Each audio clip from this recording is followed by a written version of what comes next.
Manila Bay, Dolomite Beach po tayo ngayong araw, Friday, Pilipinas.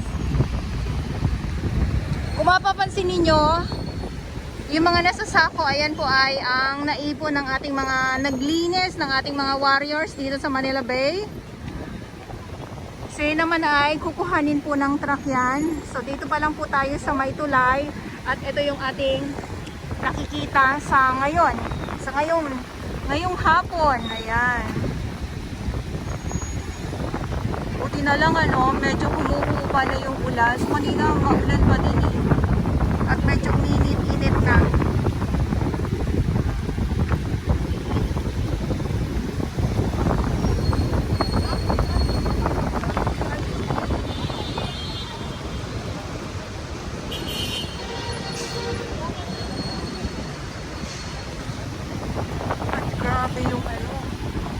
Grabe yung traffic ngayon.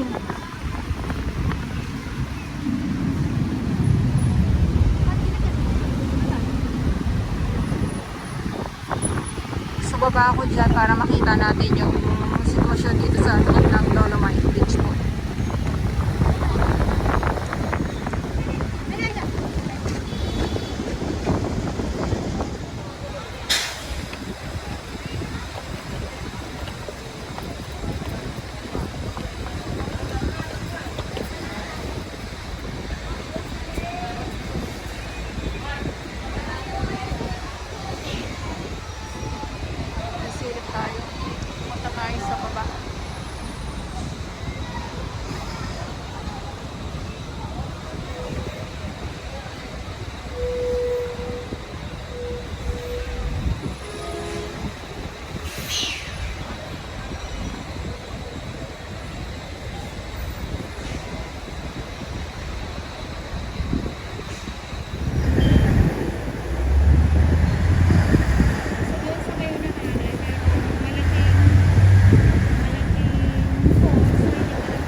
Good afternoon. So nandito na nga po tayo sa loob ng Dolomite Beach at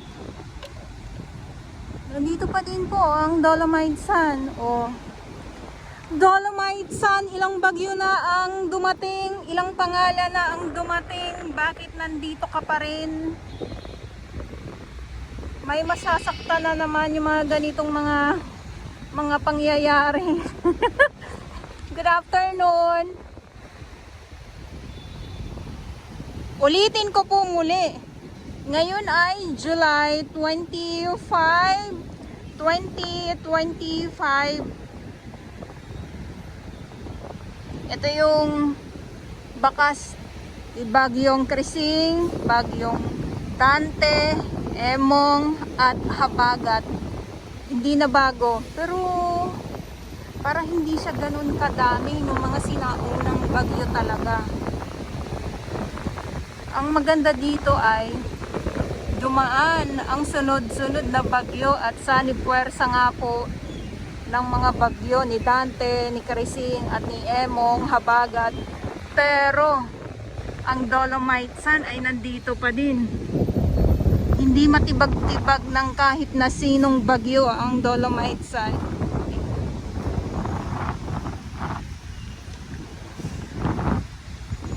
Pero kudos sa ating mga warriors, sa ating mga Manila Bay Warriors. Ulitin ko po muli, Estero Rangers ng DENR, MMDA, DTS Mandaragat.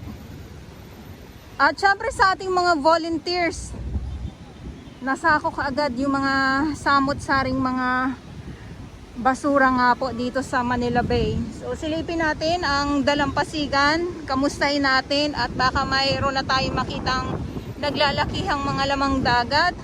At katulad nga po nung nakarang araw, ay meron tayong mga nakikita na naman muli. Naglilipa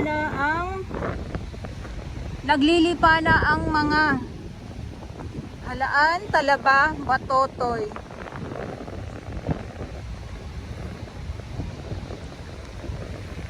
Pero hindi ko lang alam kung meron pa din akong makikita ngayon. Mahangin pa din at malakas pa din ang alon. So, sigurado ay meron pa din yan kasi nahahalukay siya sa ilalim ng alon. Kaya itong mga lamang dagat na nakikita ko dito ay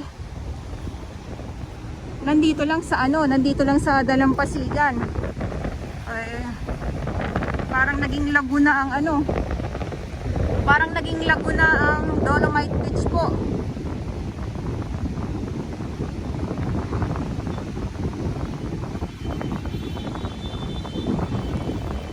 Ganda ng tingnan pag ganito sana, no? Yung totoo lang na hindi babalik yung mga babalik yung mga samut-saring mga kalat, samut-saring mga basura.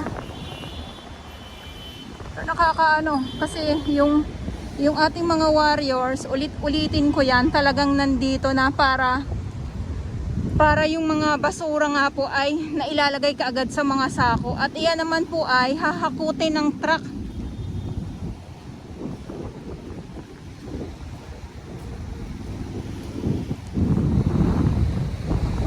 So ito naman po, pag nabungkal po, ito ang napailaliman na nitong gray sand or black sand. Ang ilalim nito ay, ayan ganyan lang siya. Kaya kailangan, pag nagkaganyan na po, ay hahalukayin lang po yan. So magiging balik alindog po muli ang Dolomite Beach po. Kaya sa sinasabi ng iba na nababawasan ng Dolomite sand pag tuwing bagyo, pagkatapos noon, nababawasan pagkatapos ay dinadagdagan. Why? Walang pagdadagdag na mga buhangin dito sa Dolomite. Gawa ng makikita natin yung barge na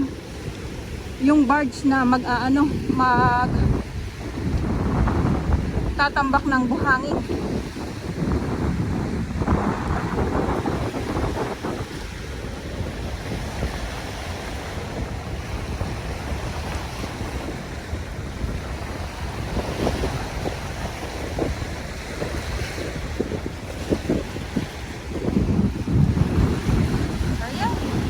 Dito naman ay konti lang kasi nga nandito na sa taas yung mga kalat na ilagay na po ng ating mga warriors.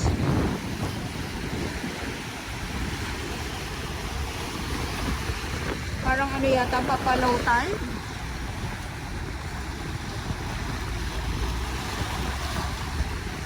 Pero may mga kahoy talaga na inaano ayan yung mga malalaking kahoy. Ay! Isda, nakatago lang. Pero yung minsan dito nakatago lang yung mga lamang dagat. Kaya nga lang, syempre magugulat ka talaga. Pag alam niyo pag ganitong sobrang low tide, na makikita ko talaga dito, ayun ang tulad na nabanggit ko kanina, ay itong mga halaan at mga talaba. Tapos yung mga talaba, kumakapit yan sa Dolomite Pebbles. Ang Dolomite Pebbles ay magkaiba at saka ng Dolomite Sand. Pero magkapareho lang po yun ang pinanggalingan.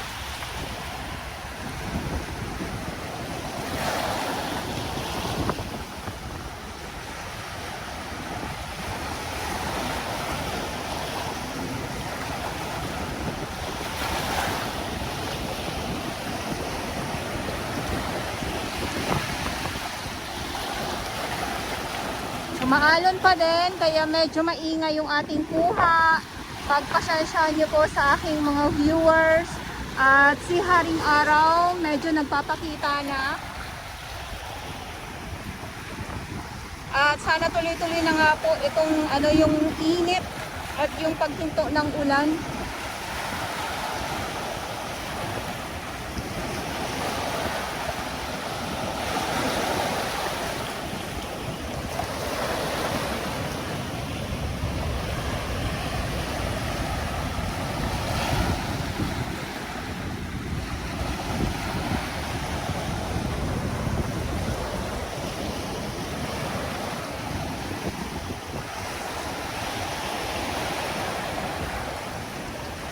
syempre yung mata ko ay dito na naman po nakatutok na naman sa dito sa dalampasigan para yung mga lamang dagat ay iipunin ko na naman sila para ipakita ko sa inyo. Kasi sasabihin nyo, alam ko naman yan eh. Galing palengke, tinanim ko lang, yung mga tipong mga ganyan. Ako ay sanay na po dyan. Sa inyong mga comments, sa inyong mga masasabi.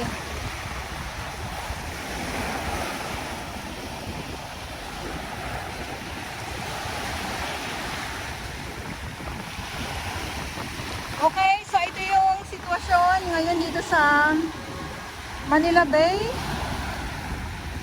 Maraming salamat po at sa mga baguhan. Yes, welcome sa channel ni Miss Jelani Dorabaos. Mahalin niyo po ako ng buong buo. Yun ay hindi galing sa ilong ng may singaw. God bless everyone.